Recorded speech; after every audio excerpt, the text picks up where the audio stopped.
जिस विषय पे आज मैं बात करने पर हूं वो विषय है, आप ठीक आपके स्क्रीन के ऊपर आप देख सकते हैं, 10 reasons you should not speak tongues, जिसका हिंदी ट्रांसलेशन रखा हुआ है 10 कारण क्यों आपको अन्य भाषा नहीं बोलना है। जी हां, ठीक सुना, नहीं बोलना है। जब टंग्स की बात आती है तो इसमें 2 शब्द है जिसको मैं रखता चला जाऊंगा, लेकिन दोनों पे, जिसको एक कहते हैं ग्लोसा और दूसरा है जिब्रिश, मैं उसकी दोनों की खुलासा आज आपके बीच में रखूंगा। लेकिन जब यहां पे टंग्स लिखा है तो बात हो रही है जिब्रिश की, साथ ही साथ बात हो रही है ग्लोसा की, जिसको एक एक करके आपको समझाता चला जाऊंगा। तो फिर क्या ठीक है, क्या गलत है, कैसा स्क्रिप्चर, उसको मैं कनेक्ट करूंगा, आप लोग उस बात को समझें जैसे पवित्र आत्मा आपको ताकत देता है। जी नाउ कुछ कॉन्सेप्ट्स सबसे पहला क्लियर कर देते हैं। मैं चाहता हूं कि सबसे पहले आप ये जो स्क्रीन पे आपको दिख रहा है आप इसको देख लीजिएगा। एक क्या कह सकते हैं, बिल्डिंग है या एक बहुत बड़ा फ्लैट है और जिसके अलग अलग सेक्शंस हैं, आप देख सकते हैं अलग अलग सेक्शंस हैं। वैसे ही लिखा है इंग्लिश में डिफरेंट सेक्शंस या अलग अलग भाग, आप जैसा ट्रांसलेशन करना चाहें कर सकते हैं। तो जितने भी अभी देख रहे हैं आप सभी को ये जो दृश्य है आपको जो दिखा रहा हूं वैसे ही आपको समझना होगा कि बाइबल के अंदर भी जैसा लिखा है कि बाइबल के भी डिफरेंट स्क्रिप्चर सेक्शंस होते हैं या है। वाव, अमेजिंग।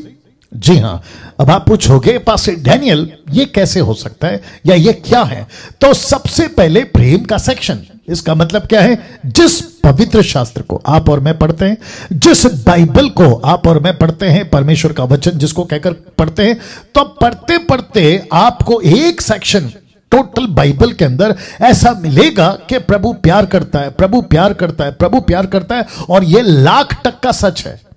जी, 1,00,000% सच है कि परमेश्वर प्यार करता है, परमेश्वर प्रेम है, परमेश्वर प्यार करता है। यह हो गया एक सेक्शन। दूसरा क्षमा, फॉरगिवनेस, परमेश्वर माफ करता है, प्रभु क्षमा करता है और जिसके चलते एक बहुत बड़ा क्षमा मानव जाति का, और वो क्षमा है आदम की गलती, उसको परमेश्वर ने अद्भुत तरीके से माफ करते हुए आप तक और मेरे पास में ये फॉरगिवनेस को लेकर आया। तो एक सेक्शन है प्रेम का और दूसरा सेक्शन है क्षमा का। तीसरा बहुत अद्भुत, यह है उद्धार, जिसको कहते हैं कि परमेश्वर के बाइबल को पढ़ते वक्त में जब हम गुजरते हैं वचनों के बाद वचनों के बाद पत्रियों के बाद, तो हमको सेक्शन दिखता है प्रभु का, वो है सैल्वेशन का।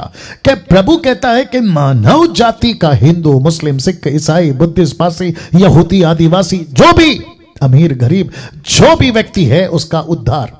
तो सैल्वेशन मुफ्त है और सिर्फ करना इतना है कि यीशु पर विश्वास करना है, दैट्स इट, और आपका उद्धार हो जाता है। तो ये एक सेक्शन आपको मिलता है। तो अभी तक कितना हो गया? प्रेम का सेक्शन है, तो क्षमा का सेक्शन है, उद्धार का सेक्शन है, और ये रहा आज्ञा पालन का सेक्शन। तो जब आप बाइबल पढ़ते हैं आपको प्रभु प्यार करता है, सही बात है, क्षमा करता है, सही बात है, उद्धार देता है, सही बात है, लेकिन वो साथ ही साथ अपने इसी बाइबल के अंदर उसने रखा है ओबीडियंस, आज्ञा पालन करना। तो वो कहता है कि जो भी व्यक्ति मेरे पास आता है, दास दासी, बेटा बेटी, उनको आज्ञा पालन करना है। तो जब हम बाइबल को पढ़ते हैं तो कुछ क्या कहते हैं ना, कंडीशंस हैं, कुछ नियम है, कुछ आज्ञाएं हैं, उसको हमें पालन करना है। तो ये हो गया 4। अब आता है आखिरी वाला। एक सेक्शन ऐसा है बाइबल पढ़ते पढ़ते लिखा है सावधान रहने का। जी, सावधान। तो यीशु की इस वचन की, जिसको बाइबल कहते हैं ग्रीक वर्ड में बिबलिया।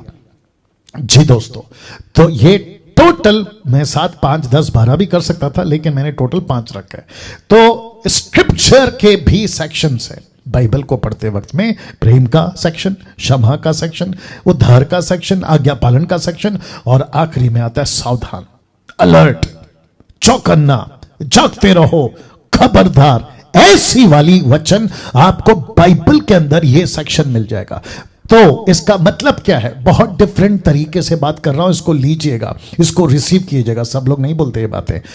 तो परमेश्वर प्रेम है, यस, 1,00,000% प्रभु माफ करता है, 1,00,000% प्रभु उद्धार देता है, 1,00,000% सही है। आज्ञा पालन करवाता है, 1,00,000% सही है, यस, आज्ञा पालन करना चाहिए। लेकिन आखिरी का जो लाइन है वो अपेक्षा करता है अपने लोगों से, जो उसके पास आता है, वो कहता है बी अलर्ट, सावधान। वाव, सावधान। इसका मतलब कि चर्च के पास्टर को, जो चर्च का लीडर है उसको सावधान, जो चर्च के अटेंडर्स हैं उनको सावधान। तो इसका मतलब है कि बाइबल मुझको, आपको, मैंने इसको अभी इसलिए रखा है ताकि आगे बिल्डअप करना है, सबसे पहला कहता है सावधान। नाउ अब आप सोच रहे होंगे पास्टर डैनियल कुछ रेफरेंस दीजिए, लीजिए। इफिसियों की किताब उसका 5वां अध्याय वचन 11 से लेकर 16 तक।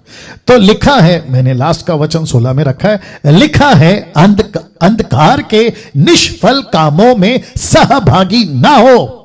तो आगे जो इसको मैंने रेड किया है उसके ऊपर जरा ध्यान दीजिएगा, वरन उन पर उल्हाना दो।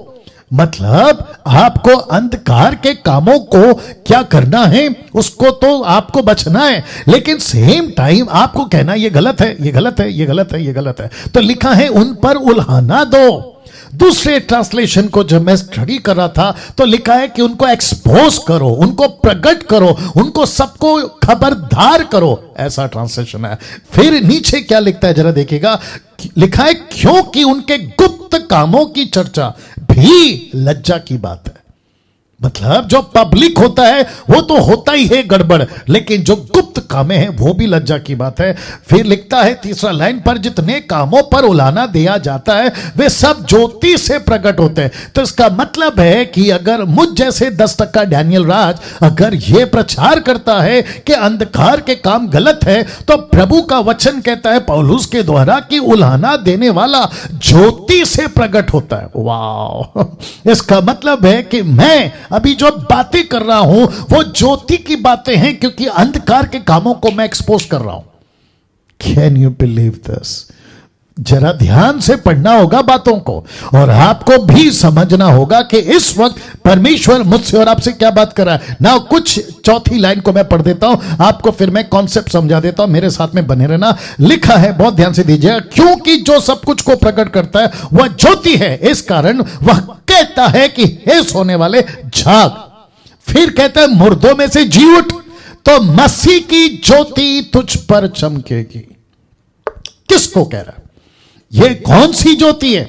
ये वो ज्योति नहीं है जो आपको सैल्वेशन के टाइम पे मिली थी, नहीं, ये वो ज्योति है जो आपको टीचिंग के मामले में मिलती है, दूसरों को करेक्ट करने के मामले में मिलती है, जो परमेश्वर की मसीह की देह को एक्सपोज, जो गलत चीजें उसको बताने के लिए ये ज्योति मिलती है। तो लिखा है, इसलिए ध्यान से देखो कि कैसे चाल चलते हो, या कैसी चाल चलते हो, निर्बुद्धि की नाई नहीं पर बुद्धिमानों की नाई चलो। और फिर लिखा है वचन 16 में, अवसर को बहुमूल्य समझो क्योंकि दिन बुरे हैं। Can you believe this? अब मेरा प्रश्न है आप लोगों से, ऐसे टाइम पे जिसको हम कहते, तभी तो ये पौलुस कह रहा था कि दिन बुरे हैं, लेकिन आज जहां 4G, अब तो आ जाएगा 5G, जहां पे इंटरनेट टॉप पे है, जहां पे संसार की चीजें अंधकार के कामों के क्षेत्र में पीक पे हैं, आप किसकी बात करते हैं? चाइना की, जहां पे बहुत सारे ऐसे चीजें, जहां पे संसारिक तौर पे जिसको हम व्यभिचार कहते हैं, पुरुष और स्त्री का पुरुष और पुरुष का स्त्री, स्त्री का, अब तो ऐसी चीजें देखने में आती है जिसके लिए लिखा है कि उनको एक्सपोज करो, और वो है डमीज, डमी, प्लास्टिक डमी, उसके द्वारा भी व्यभिचार होता है। तो लिखा है दिन बुरे, तब तो सोच के देखो अब कितने बुरे दिन हैं।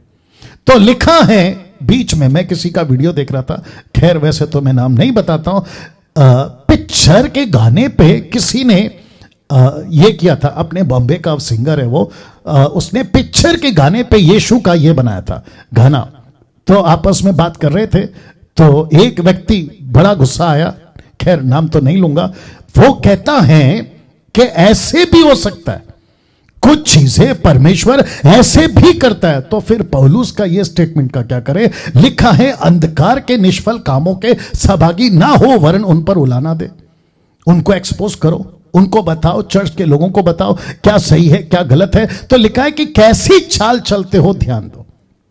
ये हो गया एक, क्योंकि मुझे 10 पॉइंट कवर करना है। मत्ती का 16 का 11 से 12 देखो। वचन 11 में यीशु मसीह अपने चेलों को कह रहे थे कि रोटी आप जो है लिए हो, उसकी बात चल रही थी, ठीक है ना, कि रोटी है नहीं है।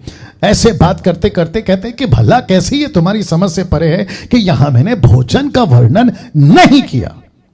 चेलों को यीशु डांट रहे, परंतु यह कि मैंने तुम्हें फरीसियों और सदूकियों के, अभी जरा ध्यान दीजिएगा, खमीर से सावधान रहने को कहा है। तो किससे सावधान? खमीर। तो इसको चेलों ने कैसे लिया? आइए देखते हैं वचन 12 में। तब उन्हें यह समझ आया, किस विषय पे यह समझ आया? कि यीशु रोटी के खमीर का नहीं परंतु फरीसियों और सदूकियों की गलत शिक्षा का वर्णन कर रहे थे। तो यीशु इस वचन में ऐसा कह रहे थे कि उनकी टीचिंग जो गलत शिक्षा है, जो थोड़ा सा खमीर पूरे आटे में मिल गया, तो वो थोड़ा सा गलत खमीर, गलत शिक्षाओं का खमीर टोटल आटे को खमीर बना सकता है। तो जिसके चलते जो रोटी पकेगी वो खमीर के साथ पकेगी, और जिसके चलते यीशु कहता है कि सावधान, मैंने रोटी के खमीर की नहीं, सदूकी फरीसियों की गलत शिक्षाओं की खमीर से बचने को कहा है। तो जिसके चलते बाइबल का एक सेक्शन है जहां कहता है सावधान रहो। अब मेरा सबसे फेवरेट वचन, फिर उसके बाद आगे बढ़ेंगे, मत्ती 7:15। जानते हो यीशु ने क्या कहा? कहता है झूठे भविष्यवक्ताओं से सावधान रहो। Can you believe this? Yeshu के मुंह से निकला यह शब्द। लिखा है झूठे भविष्यवक्ताओं से सावधान रहो, जो भेड़ों के भेष में तुम्हारे पास आते हैं परंतु अंतर में फाड़ने वाले भेड़िए हैं।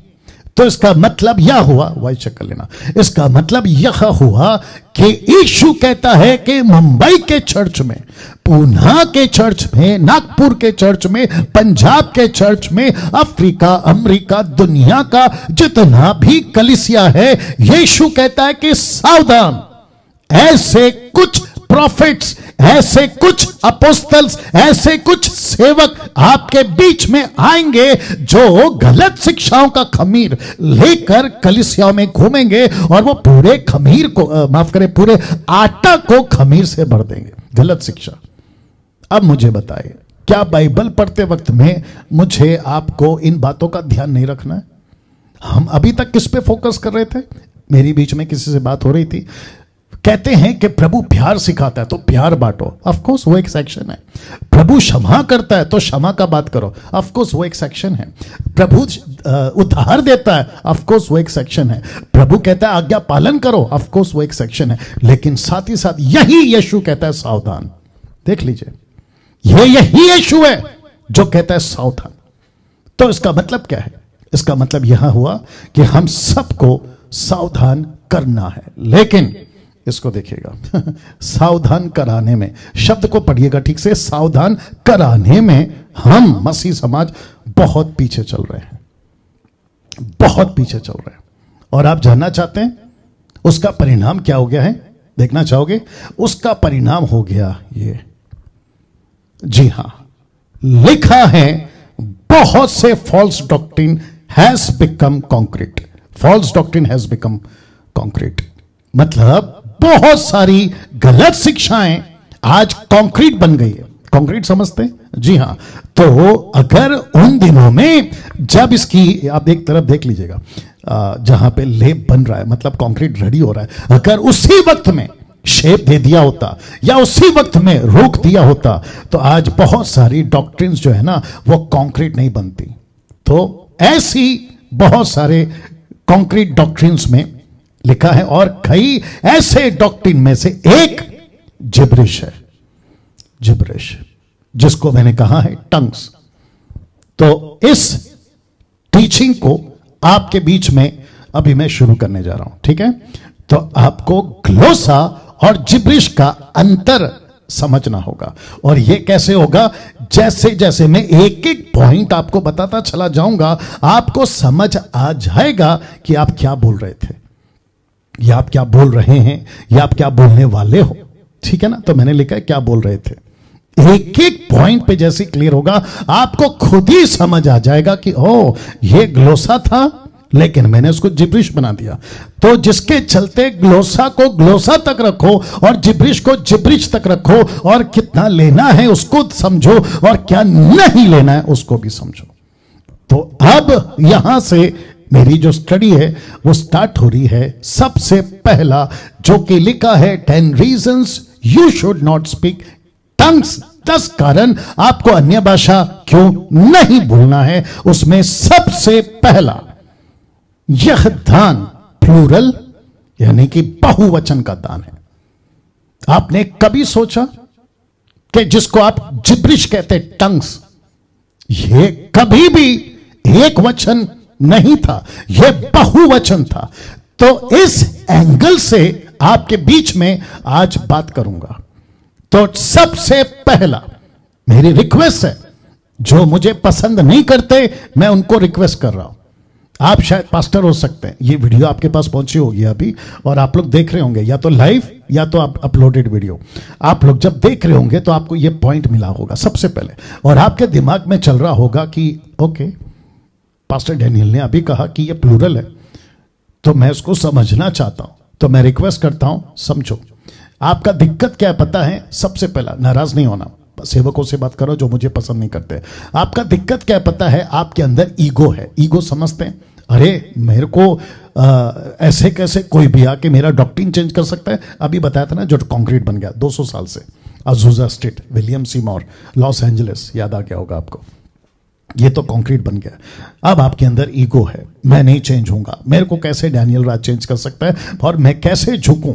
और आपने जो सिखा के रखा है ना लोगों को सदियों से, या फिर आपकी मिनिस्ट्री जब से हुई है, अब आपको ऐसा लग रहा है कि अगर मैंने चर्च में अनाउंसमेंट कर दिया तो मेरा जो है इज्जत चला जाएगा। याद रखना, आप अगर इज्जत के चक्कर में, ईगो के चक्कर में आप अपनी डॉक्ट्रिन को चेंज नहीं करोगे, you will lose your life for eternity. अनंत काल के लिए आप अपना जीवन खो दोगे। एक बड़ा भाई की हैसियत से, या छोटे भाई की हैसियत से, या फिर मिनिस्ट्री कोवर्कर्स की हैसियत से ये बात मैं आपको बोल रहा हूं। बाकी आपकी मर्जी, क्योंकि यीशु ने तो बोल दिया मत्ती के 15 के 14 में, इनको जाने दो, क्योंकि अंधा अंधे को रास्ता दिखाएगा तो दोनों गड्ढे में गिरेंगे। वो भी मेरे दिमाग में, बट मेरी तड़प है ऐसे लोगों के लिए जो इसमें फंस गए ना। मेरी तड़प है। आज जब मैं स्लाइड बना रहा था तो बस आंखों में आंसू नहीं थे, अन्यथा मेरा दिल बहुत टूटा था ऐसे लोगों के लिए। इनमें से मेरे कुछ घर के लोग भी हैं, उनके प्रति दिल टूट गया था, क्योंकि जब मैं इसको प्रिपेयर कर रहा था ऐसी ऐसी बातें मेरे दिमाग में आ रही थी कि प्रभु कैसे फंस सकते हैं, कैसे शैतान। मत प्रकाशित वाक्य 12:9 कहता है, he is the deceiver of the world. कितनी मस्के की तरह फंसा दिया इस चक्कर में। तो सबसे पहला पॉइंट रखने जा रहा हूं, इसलिए रिक्वेस्ट करता हूं ध्यान से सुनिएगा। तो जितने भी 1600 के आसपास आप लोग देख रहे हैं फेसबुक, यूट्यूब पे खूब शेयर करिए, क्योंकि ये टीचिंग तभी पहुंचेगा जब आप लोग शेयर करोगे जी। तो सबसे पहला, ये दान प्लूरल है। प्लूरल का हिंदी शब्द है बहुवचन का दान है। अब कैसे मैं आपको बताता हूं, मजा आएगा, इंटरेस्टिंग पार्ट है, प्लीज सुनिएगा। जो बात नहीं करते वे भी सुने, ताकि दूसरों को काउंसलिंग करें, और जो करते हैं करेक्शन के हिसाब से सुनिएगा, ठीक है ना, आलोचना के हिसाब से नहीं। और एक बोल देता हूं, मेरी गलती मत निकालो, क्योंकि मैं जो भी बात करूंगा इसमें से बात करूंगा। और वापस कहता हूं, मेरे अगेंस्ट में वीडियो बनाना है, आपका स्वागत है। आपको मेरी फोटो रखकर, अपनी फोटो रखकर वीडियो बनाना है, आपका स्वागत है। प्रभु आपका न्याय करेगा, वो बात की बात है। लेकिन अगर आप ये सोच रहे हो कि हम डैनियल राज को सुधार देंगे, तो नहीं हो पाएगा। या तो देखिए, एक ही चीज हो सकती है, मेरी सांस जानी चाहिए, मतलब मैं खत्म हो जाना चाहिए। जब तक मैं जिंदा हूं, खरी शिक्षा के साथ चलता रहूंगा। और जितने मसीह मंथन के लोग हैं वो भी इस बात का ध्यान रखेंगे। तो आते हैं कि सबसे पहला 10 पॉइंट में से एक, आपको जिब्रिश टंग्स बात नहीं करना है। और वह है पहला पॉइंट कि ये दान कभी भी सिंगुलर या एक वचन नहीं था। ये दान अपने आप में, जो जिसको कहते ना कि ये फॉर्म है, ये प्लूरल फॉर्म है। इसको आपको समझना होगा। कैसे, आपको बताता हूं। मरकुस की किताब, उसका 16 अध्याय वचन 17 और 18। आइए देखते क्या लिखा है। लिखा है, वे अन्य भाषाओं में बातें करेंगे। तो शब्द को ध्यान से देखना, अन्य भाषाओं में यह प्लूरल है। किसका शब्द है? यीशु का, यीशु का। अब इसी को किंग जेम्स बाइबल क्या कहती है, जो कि ओरिजिनल ट्रांसलेशन से और बहुत पुराना ट्रांसलेशन है, 13th सेंचुरी, 14th सेंचुरी या फिर ज्यादा से ज्यादा 15th सेंचुरी, 16 तक तो कंफर्म हो गया था। किंग जेम्स बाइबल मैं बहुत पढ़ता हूं, अलग अलग डिफरेंट ट्रांसलेशन को, बट मैंने किंग जेम्स रखा है। लिखा है, and these signs shall follow them that believe in my name shall they cast out devils. अब इसको देखो, they shall speak with new tongues. आप देख लीजिएगा, टंग्स, इसका मतलब है ये प्लूरल है, प्लूरल। अब मुझे बताइए, ये तो अभी एक है, आगे आ रहा है। वैसे ही प्रेरितों की किताब उसका 2 अध्याय वचन 6 से 8 तक में, आइए देखते क्या लिखा है। जब वह शब्द हुआ तो भीड़ लग गई और लोग घबरा गए, क्योंकि हर एक को, प्लूरल बहुवचन लिखा है, हर एक को यही सुनाई देता था, क्या? कि ये मेरी ही भाषा में बात बोल रहे हैं। शब्द को पकड़िए, टोन को पकड़िए और चाल को पकड़िए, प्लूरल है, बोल रहे हैं। ऐसा नहीं लिखा कि बोल रहा है, लिखा है बोल रहे हैं। अब इसको देखिएगा, और वे सब चकित और अचंभित होकर कहने लगे, देखो ये बोल रहे हैं, क्या सब गलीली नहीं? इसका मतलब है पतरस अकेला नहीं बोल रहा था। बहुत ध्यान से सुनना, पतरस अकेला नहीं बोल रहा था, 120 बोल रहे थे, ठीक है ना? तो फिर क्यों हम में से हर एक अपनी अपनी जन्म भूमि की भाषा सुनता है? अपनी अपनी, जहां जहां पे मैंने इसको हाईलाइट किया तो समझ जाना। तो ये टोटल स्क्रिप्चर, ये टोटल क्या कहते हैं, हिस्सा क्या दर्शाता है? प्लूरल या सिंगुलर, बहुवचन या एक वचन? आप ही तय करो। ये हो गया। अब इसको देखो, बहुत ध्यान से सुनना। प्रेरितों की किताब उसका 10:46, the book of acts chapter 10:46 लिखा है, कॉर्नेलियुस की घटना में कुछ हुआ था, क्योंकि उन्होंने, बहुत ध्यान से देखना, क्योंकि उन्होंने उन्हें कॉर्नेलियुस को, किसको? कॉर्नेलियुस को क्या करते देखा? भांति भांति की भाषा बोलते। तो सबसे पहला पॉइंट क्या है? ये प्लूरल है। कौन सा? अन्य भाषा। जो ग्लोसा है ना, वो जब आया था पृथ्वी पे, वो एक वचन यानी कि सिंगुलर के रूप में नहीं आया था, वो आया था प्लूरल के रूप में। मतलब एक व्यक्ति को एक भाषा नहीं, एक व्यक्ति को अनेक भाषा।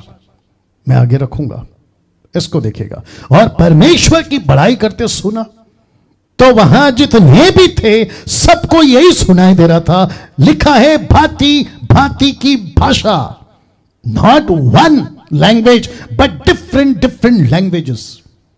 ये बताइए, आपने कभी फोकस किया? जितने आप, जिनको पसंद नहीं है ना मेरा ये कहना कि देखो टंग्स क्या, आपने कभी ये एंगल चेक किया? सर ये सबसे पहला प्लूरल है। दिक्कत हो जाती है। प्रेरितों की किताब उसका 9:6, पौलुस ने जब 12 लोगों को देखा, उसने पूछा, उन्होंने कहा जॉन द बैप्टिस्ट, बपतिस्मा हो गया, सब कुछ हो गया। अब इसको देखो, लिखा है जब पौलुस ने उन पर हाथ रखे तो उन पर पवित्र आत्मा उतरा। अब जरा शब्द पे ध्यान दीजिएगा, लिखा है भिन्न भिन्न भाषा बोलने लगे। इसका मतलब क्या है? एक व्यक्ति अगर एक भाषा बोल रहा है तो उसका ठीक पड़ोसी, मतलब 12 वाला दूसरा, उसके ठीक विपरीत अलग भाषा, और तीसरा अलग भाषा। तो इसका मतलब है टोटल 12 भाषा। वहां 120 भाषा, यहां 12 भाषा। जैसे 5 रोटी 2 मछली को बांटने वालों के बाद, 5000 को बांटने वालों के बाद रोटी की टोकरी गिनी गई तो 12। इसका मतलब क्या है? बांटने वाले 12, वैसे ही यहां बात करने वाले 12। तो भांति भांति की भाषा बोलते हुए पकड़ा या फिर सुना गया। अब इसको देखो, वे भविष्यवाणी करने लगे। 1 कुरिन्थियों 12:10। आपने कभी सोचा है कि पौलुस ने जब सबसे पहला ग्लोसा यानी कि टंग्स को इंट्रोड्यूस किया, नॉट जिब्रिश, टंग्स की बात कर रहा हूं, ग्लोसा की बात कर रहा हूं, जब इंट्रोड्यूस किया तो कैसे किया? लिखा है किसी को अनेक प्रकार की भाषा। यह क्या है? अनेक प्रकार की भाषा, diverse kinds of tongue, English में डाइवर्स, डिफरेंट टंग्स, अनेक प्रकार की भाषा। अब इसको देखिएगा, प्रेरितों के काम 2:4 में लिखा है, वे सब पवित्र आत्मा से भर गए और जिस प्रकार आत्मा ने उन्हें बोलने की सामर्थ्य दी, वे अन्य अन्य भाषा बोलने लगे। तो यहां पे भी प्लूरल है, बहुवचन है। तो लिखा है ऊपर जो पवित्र आत्मा दान देता है, खास करके अन्य भाषाओं का, वो कभी भी एक वचन नहीं था, सिंगुलर नहीं था। वो क्या था? अनेक प्रकार की भाषा, और जो पब्लिक सुन रही थी वो सबको पता चल रही थी। तो कैसे कोई कहता है, मैं तो खैर नाम नहीं लूंगा, कैसे कोई कहता है कि जो आप बात कर रहे हो जिब्रिश, वो स्वर्गीय भाषा है जो सबको मिलती है और आप लोग मांगो?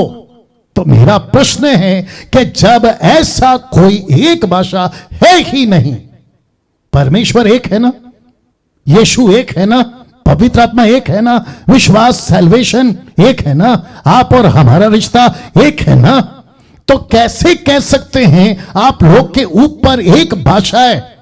आपको परमेश्वर का एक कॉन्सेप्ट समझ आ गया, बैप्टिज्म का एक कॉन्सेप्ट समझ आ गया, फेथ का एक कॉन्सेप्ट समझ आ गया, रिश्ते पिता पुत्र का एक कॉन्सेप्ट समझ आ गया। ये कॉन्सेप्ट को क्यों नहीं समझ पा रहे हो कि ऐसी कोई एक भाषा का जिक्र नहीं है? अब इसको देख लो, आप 14 का 5 पढ़िए, वहां प्लूरल है। आप 14 का 6 पढ़िए, प्लूरल है। आप 14 का 18 पढ़िए, प्लूरल है। आप 14 का 22 पढ़िए, प्लूरल है। आप 14 का 23 पढ़िए, प्लूरल है। इन सभी जगहों पर बहुवचन पढ़ने को मिलेगा।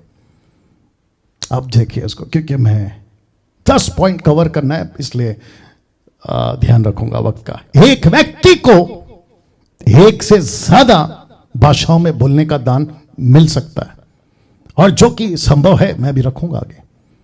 तो एक व्यक्ति एक ही भाषा बात नहीं करता है। अगर आप कह रहे हो ना, जिसको जिब्रिश, आप उसको कह रहे हो ना कि मुझे प्रभु ने बात किया और मुझे जो है प्रभु ने ये स्वर्गीय दान दिया, तो मेरा प्रश्न यह है कि तुम एक भाषा में बात क्यों कर रहे हो? आपके पास में तो बहुत सारी भाषा है। I am talking about the language, not the words. मैं शब्दों की बात नहीं कर रहा हूं, मैं बात कर रहा हूं लैंग्वेजेस की। एक व्यक्ति कैसे बोल सकता है कि मैं एक भाषा में बात कर रहा हूं, जबकि एक भाषा कभी दी नहीं गई थी? आप कहते हो ना मैं स्वर्गीय भाषा बात कर रहा हूं, तो इसके मुताबिक जो मैंने अभी तक दिया वो तो प्लूरल है।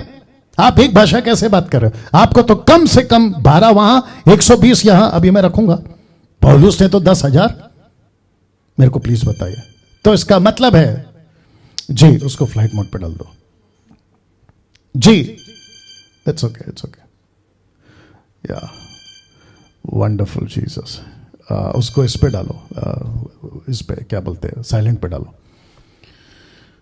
वाह, वापस आते हैं सर। देखिए मैं कहां से बात कर रहा हूं, बाइबल से। मुझे व्यक्तिगत किसी से कोई दिक्कत नहीं है, लेकिन अगर गलत चीज है तो मेरे ऊपर ज्योति का प्रकाशन प्रकट हुआ है, इसलिए मैं एक्सपोज कर रहा हूं टीचिंग को, व्यक्ति को नहीं, टीचिंग को जो गलत है, कंक्रीट बन गई है, ये काम कर रहा हूं। तो वापस कहता हूं, एक व्यक्ति को एक से ज्यादा भाषाओं में बोलने का दान मिल सकता है। अब आप ये व्यक्ति को पहचानते होंगे, देखो क्या लिखा है 1 कुरिन्थी 14 का 18 से 19 में। मैं अपने परमेश्वर का धन्यवाद करता हूं कि मैं तुम सबसे अधिक अन्य भाषाओं में बातें करता हूं, अन्य भाषा में बोलता हूं, माफ करें, किससे?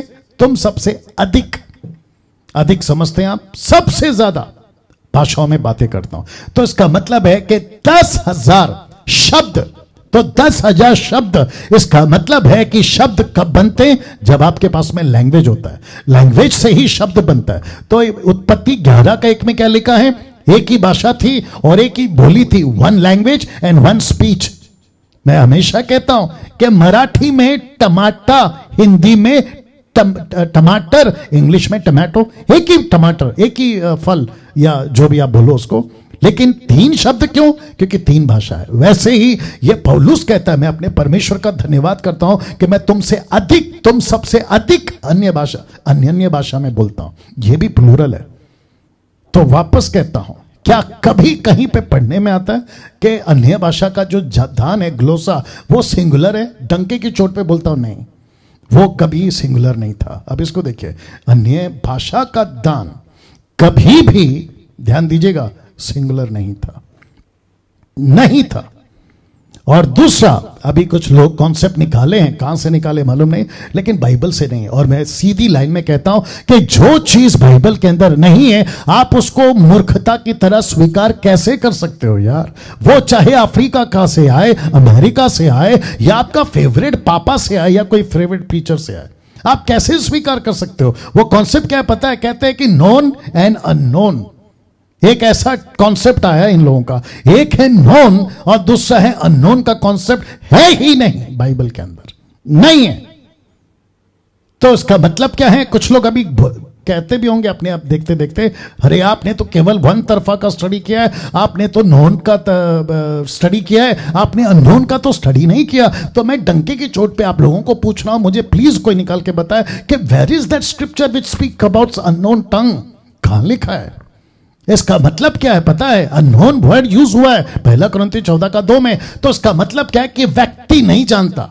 तो व्यक्ति नहीं जानता, मैं रखूंगा उसको, व्यक्ति नहीं जानता तो उसके लिए अननोन है। लेकिन उसी को अगर इंटरप्रेटर मिल गया और खुलासा हो गया तो अननोन हो जाएगा नोन, अननोन हो जाएगा नोन।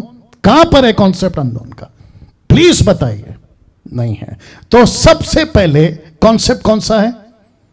या 10 में से कौन सा पहला पॉइंट है कि टंग्स ग्लोसा कभी भी सिंगुलर नहीं था, वो प्लूरल था, बहुवचन था।